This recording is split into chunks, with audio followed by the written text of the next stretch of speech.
여러분 안녕하십니까? 계속해서 대구 경북 소식 전해드립니다. 대구 경북에는 유독 신협, 새마을금고 같은 서민 금융기관이 많습니다. 그만큼 은행 문턱이 높게 느껴지는 저신용자, 저소득층이 많다는 얘기인데요. 그런데 이들 서민 금융기관조차도 대출 문턱을 높이면서 대부업체에 의존하는 시민들이 점점 늘고 있습니다. 권윤수 기자가 보도합니다. 대구 경북에는 상호저축은행과 신협, 농수협, 새마을금고 등 이른바 서민금융기관이 유독 많이 있습니다. 한국은행에 따르면 대구 지역 10만 명당 서민금융기관 수는 7.5개로 7개 특별광역시 가운데 가장 많고 경북은 13.5개로 9개 도지역 가운데 세 번째로 많습니다. 소득이 적거나 신용등급이 낮아 대출이 덜 까다로운 서민금융기관을 이용하는 사람이 많다는 뜻입니다. 그러니까 인구수 대비나 어떤 일반 은행 영업점 수에 대비해서 기관 수는 되게 많습니다. 그리고 또 지역 내 어떤 총 여신 비중에서도 서민금융기관이 차지하는 비중도 높고요. 그러나 이들 서민금융기관조차도 담보가 확실하고 신용도가 높은 사람들에게 서비스를 넓히고 있는 것으로 조사됐습니다.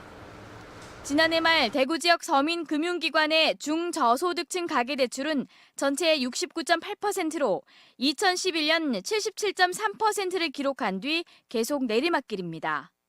경북도 5년 전보다 10%포인트나 떨어지는 등 저소득층 대출 비중을 줄이고 있습니다. 제도권 금융을 이용하지 못하는 사람들은 대부업체의 문을 두드리고 있습니다. 이 대부업체의 중저 신용자 대출이 지난 5년 사이 대구에서는 7%, 경북에서는 10% 이상 증가한 것으로 조사됐습니다.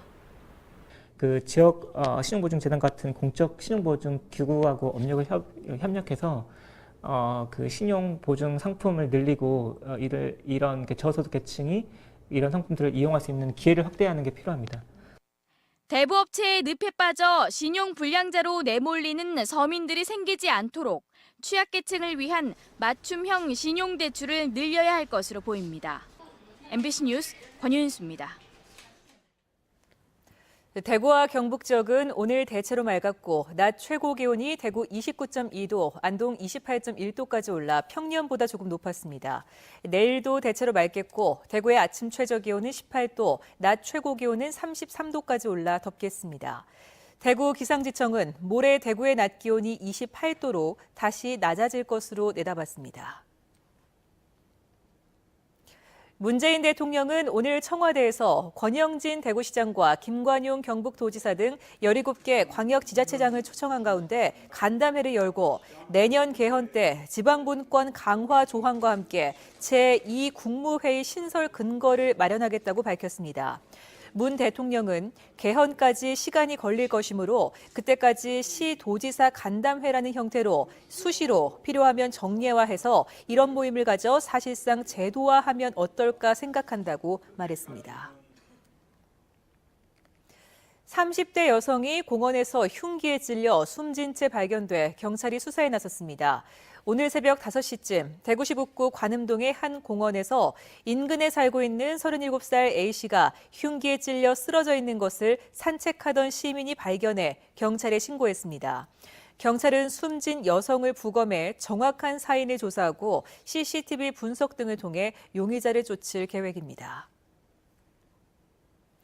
경상북도와 봉화군 등 우박 피해 지역 시군은 여야 국회의원 16명과 어제 국회에서 긴급 간담회를 갖고 우박 피해 지원 방안을 요구했습니다.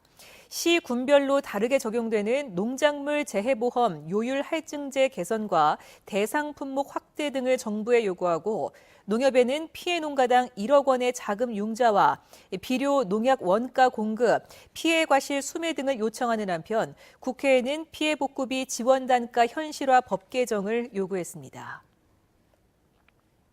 지금까지 대구 경북 소식 전해드렸습니다. 고맙습니다.